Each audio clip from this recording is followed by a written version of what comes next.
What's up, guys, and welcome back to the channel. I just want to go over this quick little scene with you guys.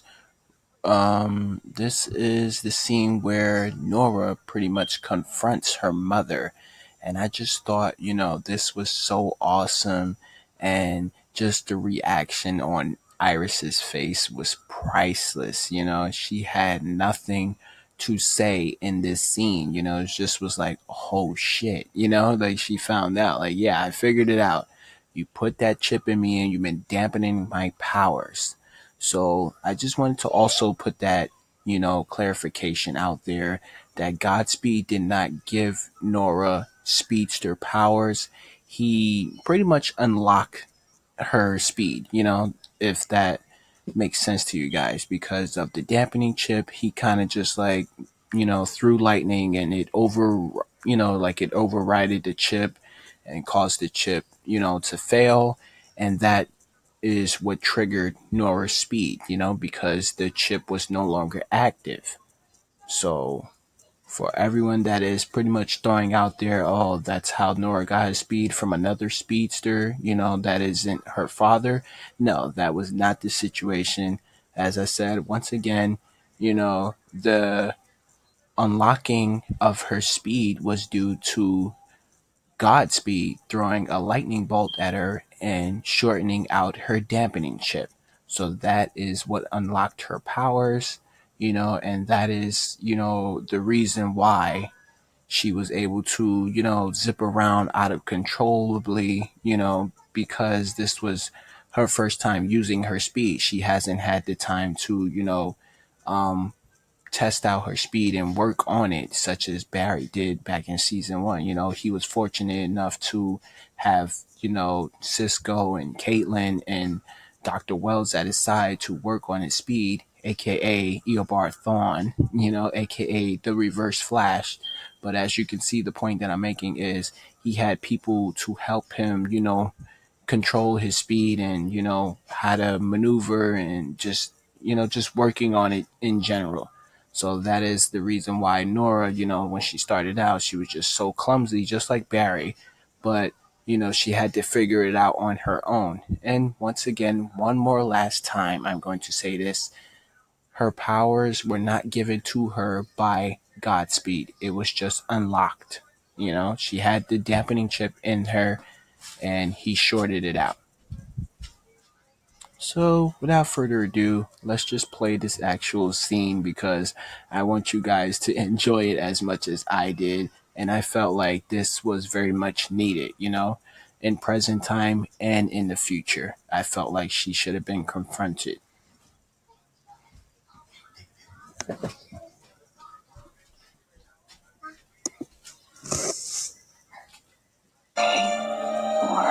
maybe you just don't want to talk about it with me. Nora, can I just make sure that you're okay? Nora, I went to the hospital and they said that you left. Guess lightning doesn't hurt as much when you already have it coursing through your veins. Does this look familiar?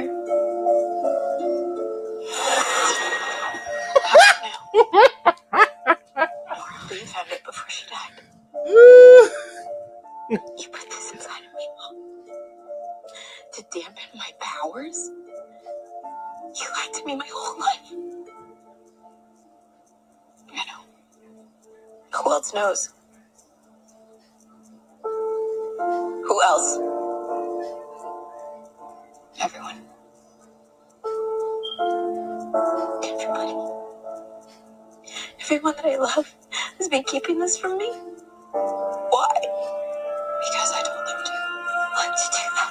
Or I was trying to protect you. From what? From this city. From metahumans. From yourself. Wow. Nora, you don't understand. No, I don't understand. How did I get my powers? What do you have against speedsters? Nora, I have already lost so much. I can't risk losing you too. You just did.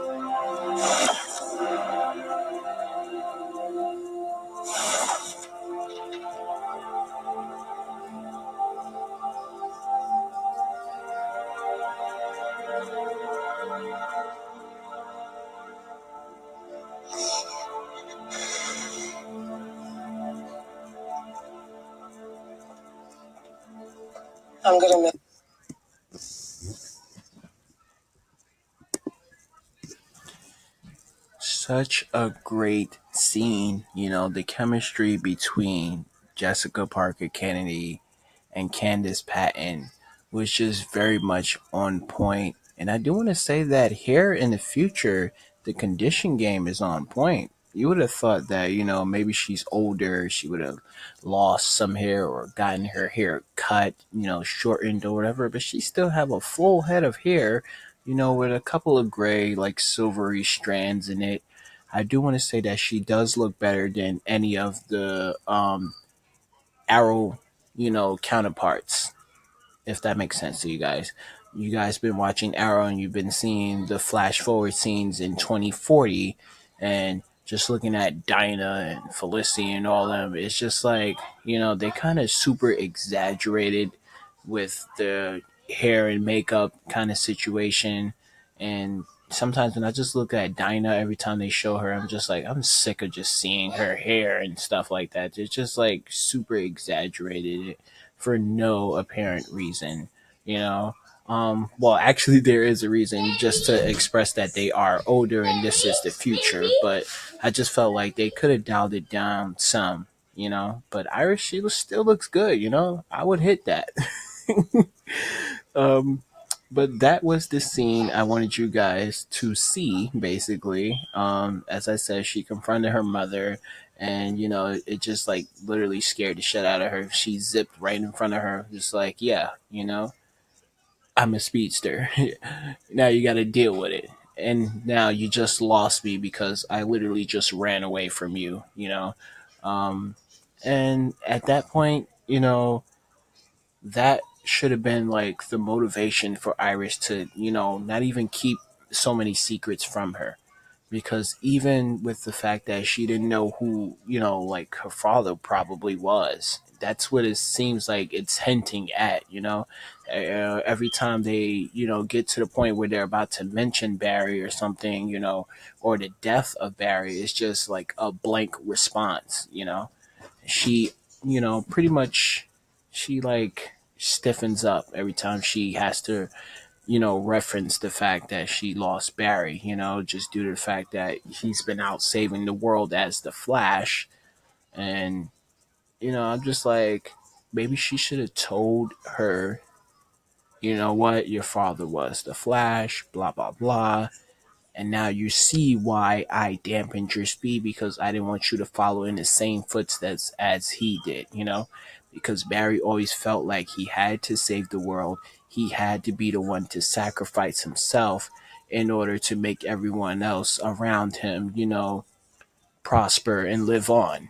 We've seen Barry so many times, you know, go down and get seriously hurt, just to save everyone, around his circle and around the world, not to mention sacrificing himself to the Speed Force multiple times. So, yeah, we understand why Iris didn't want her to use her powers, but at the same time, it was just like, dampening her powers that was wrong. That's how I feel, in my opinion, that she shouldn't have dampened her powers. It's nothing wrong with a little, security from your parents. I could understand that because growing up, my mom was clingy to me. Now she would deny it, but the fact that I couldn't never go anywhere and do things and buy certain things, that's just parenting 101. But it is smothering in a way, and sometimes we have to be smothered. It's for our own protection. This is why, this is a debatable argument, because half of you guys can agree, maybe she should have dampened her powers. And then the other half of you guys will probably feel like, yeah, she shouldn't have done that. That was cruel because this was, pretty much you denying the fact that she is a speedster. She was born a speedster. And let me say that once again, born a speedster. She wasn't given speed by another speedster. She was born a speedster. Obviously, she is the daughter, of Barry Allen. She is the reincarnation of Barry Allen because you see so much of Barry in her, and it's just ridiculous. The mistakes that she made, starting out with the zipping around and landing in the truck. When Barry did that, he landed in the truck as well. And there was a time when he landed in the trash, and she's just so very much like Barry. And it's amazing. Just amazing acting. And, just a great, you know, um, a great respect for season one. Basically, this is what that was. An homage to season one. And the fact that it was shot by Danielle Panabaker. Shout out to her one more time, um, for her director's debut. And this was a great episode. As I said in my last reviews, not a 10 out of 10, but it definitely deserves an 8 out of 10. I loved all the emotional scenes. I loved the actors acting pretty much, the communication, the vibes that you feel from it, no pun intended. Um, and it was good to see Ralph in this scene as well, well, just in this episode because we haven't seen him around in a while. We do know that he has been back to work at his office, so maybe business is booming. I will let you guys know any more information I have on Ralph and on anything else pertaining to this season. I'll catch you guys in the next video.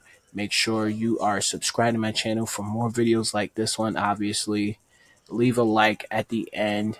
Share my channel with a couple of friends, some colleagues, anybody that watches YouTube and loves, rant reviews of episodes and of movies. And with that being said, I catch you guys in the next video. Peace.